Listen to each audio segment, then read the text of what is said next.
same idea that we were talking about before about faceless, nameless, the same as. This is intrinsic equality that is built in.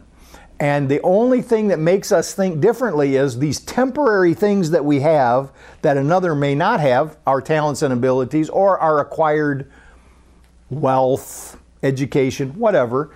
All of those are temporary conditions, which we have now. And so our job is to share them freely rather than hold them as something that makes us superior to the other person.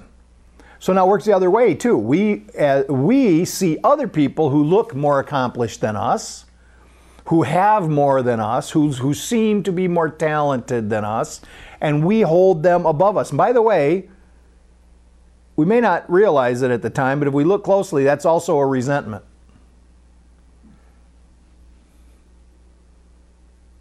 But the fact of the matter is, it's just a temporary condition.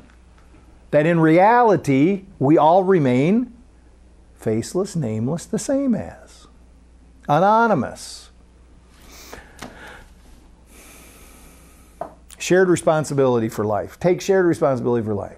First, I'm responsible for what I do. I'm responsible for my life condition. I'm responsible as a direct result of everything that I have done, everything I have thought, said, done, left undone up till now. I'm responsible for that. But when I come into partnership with someone else, when I enter into relationship, which we're always doing, it's a shared responsibility then. What we do together, we take shared responsibility.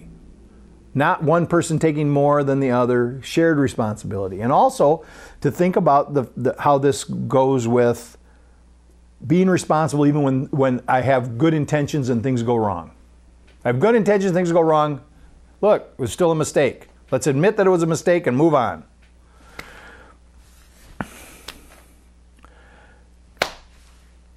To mind our business, to not speak ill of others, to not speak ill of our partner to others, and not to say the hurtful thing. This is like staying on focus, staying on purpose. Last week we talked about intimacy, casting off the mask, abandoning the art and artifice to be genuine, to be true, to be who we really are, not try to act like anything else. And this is, of course, intimacy.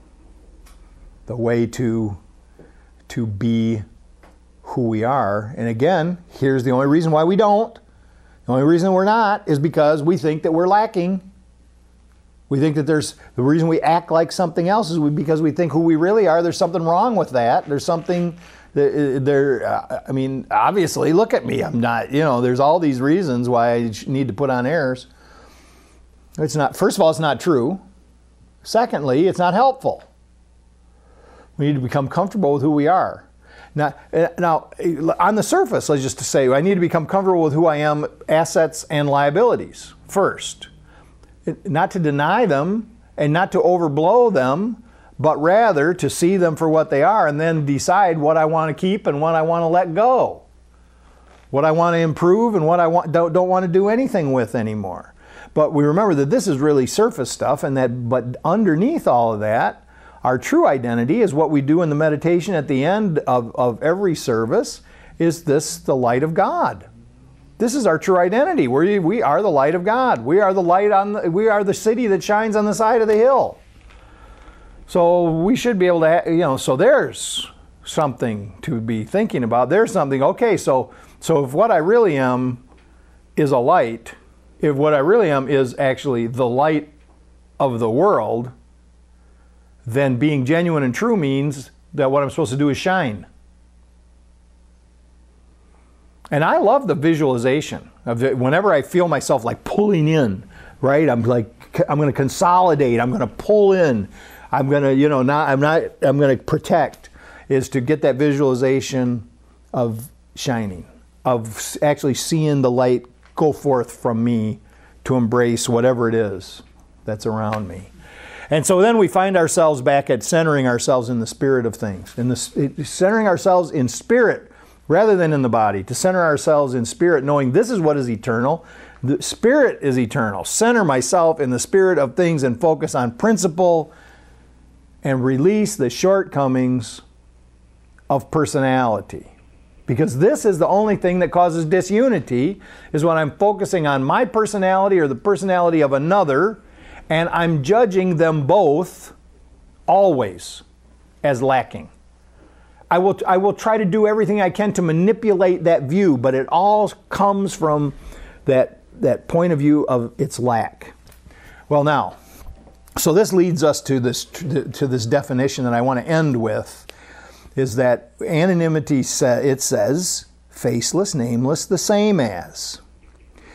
But really, anonymity in practice is what the Course in Miracles is talking about when it says, see the face of Christ in everyone. So the anonymity that we're talking about here for our purposes of this spiritual journey that we're on is, yes, everyone, faceless, nameless, the same as, meaning I am going to see everyone. So everyone's the same as Christ. I'm going to see everyone the same as Christ. And then it says, when it says faceless, what I see is no features. When I go into this meditation, I see only light coming from the face of the person. No features, faceless. The light of God. The Christ presence coming forth. Nameless, I forget your name, which is to say, your nature, which I have judged. Right? That which I think is attached to you, your personality. So when I do this, then, if I'm really practicing anonymity, I'm forgetting any shortcomings of your personality. I am seeing you beaming. I'm seeing the light dissolve your features, so that what is revealed to me is the face of Christ. Which it turns out, then, that anonymity in practice is really unconditional love.